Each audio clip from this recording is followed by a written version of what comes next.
Saudara-saudari yang terkasih, kita jumpa lagi dalam Pelita Hati di Honian Channel hari ini, Kamis 27 Februari 2025, Pekan Biasa yang ke-7.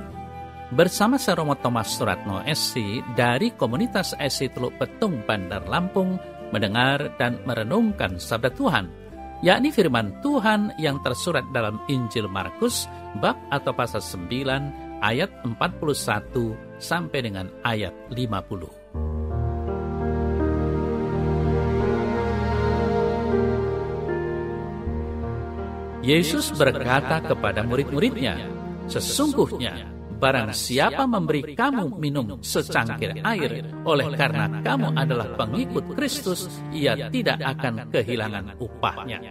Barang siapa menyesatkan salah satu dari anak-anak kecil yang percaya ini, lebih baik baginya jika sebuah batu kilangan diikatkan pada lehernya, lalu ia dibuang ke dalam laut. Dan jika tanganmu menyesatkan engkau, penggalah, karena lebih baik engkau masuk ke dalam hidup dengan tangan kudung, daripada dengan utuh kedua tanganmu dibuang ke dalam neraka, ke dalam api yang tak terpadamkan.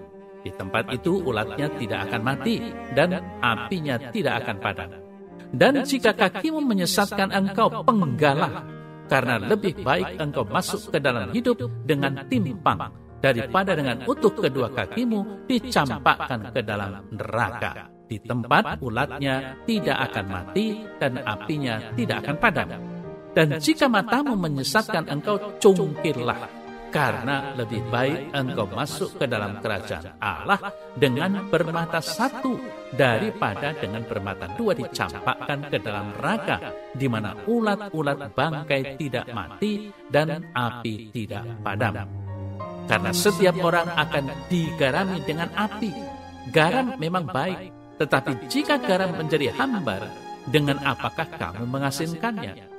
Hendaklah kamu selalu mempunyai garam dalam dirimu dan selalu hidup berdamai yang seorang dengan yang lain. Hendaklah kamu selalu mempunyai garam dalam dirimu dan selalu berdamai yang seorang dengan yang lain.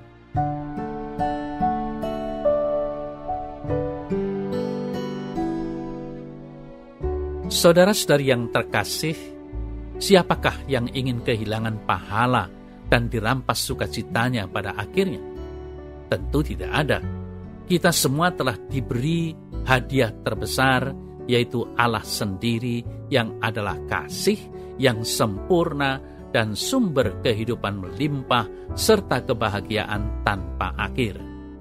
Rasul Paulus mengatakan bahwa kasih Allah telah dicurahkan di dalam hati kita melalui Roh Kudus, Roma 5 ayat 5. Kasih Allah memurnikan hati kita dan mendorong kita untuk mengekspresikan kebaikan dan amal terhadap sesama kita yang diciptakan menurut gambar dan rupa Allah. Kita diciptakan dalam kasih cinta. Kebaikan yang kita lakukan kepada sesama yang membutuhkan mengungkapkan rasa syukur kita atas kebaikan melimpah Allah terhadap kita. Yesus menyatakan bahwa kebaikan apapun yang dilakukan dan bantuan apapun yang diberikan kepada umat Allah tidak akan kehilangan pahalanya. Yesus tidak pernah menolak untuk memberikan kepada siapapun yang membutuhkan bantuannya. Sebagai muridnya, kita dipanggil untuk menjadi baik dan murah hati seperti Dia. Apakah Anda mengizinkan kasih Kristus mengubah hati Anda, sehingga Anda bisa memperlakukan sesama dengan kebaikan dan kemurahan hati? Saudara-saudari yang terkasih, apakah Yesus berlebihan ketika Ia mendesak pengikutnya untuk menggunakan langkah-langkah drastis untuk menghindari kejahatan dan konsekuensinya yang berbahaya?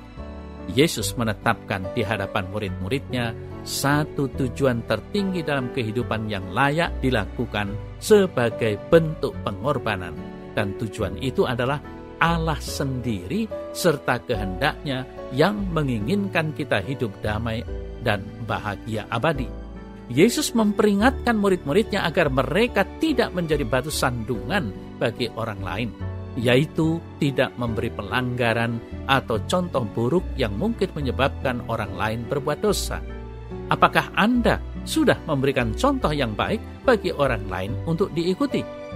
Saudara-saudari yang terkasih, apa yang Yesus maksudkan sewaktu Dia mengatakan mempunyai garam dalam dirimu?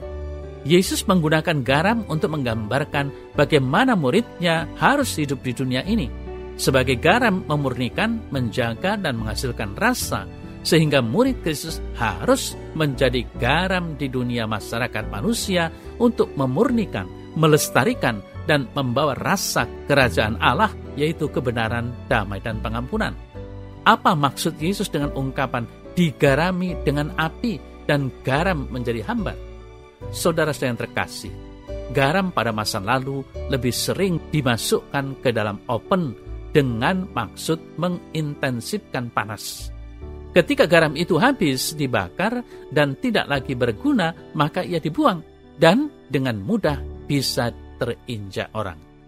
Mungkin Yesus ingin mengontraskan sifat garam yang masih berguna dan garam yang kehilangan kemampuannya untuk mendorong murid-muridnya untuk membawa rasa kasih, kesucian, dan keadilan Kristus di dalam dunia yang didominasi oleh keserakahan, kepentingan diri sendiri, dan penelantaran yang lemah, miskin, dan tak berdaya.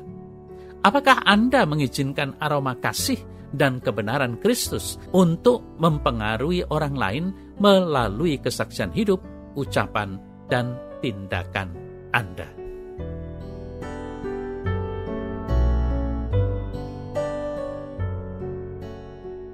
Dalam nama Bapa dan Putra dan Roh Kudus. Amin.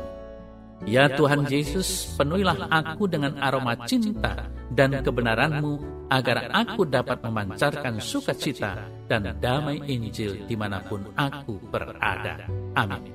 Semoga Allah yang Maha Kuasa memberkati saudara dalam nama Bapa dan Putra dan Roh Kudus. Amin.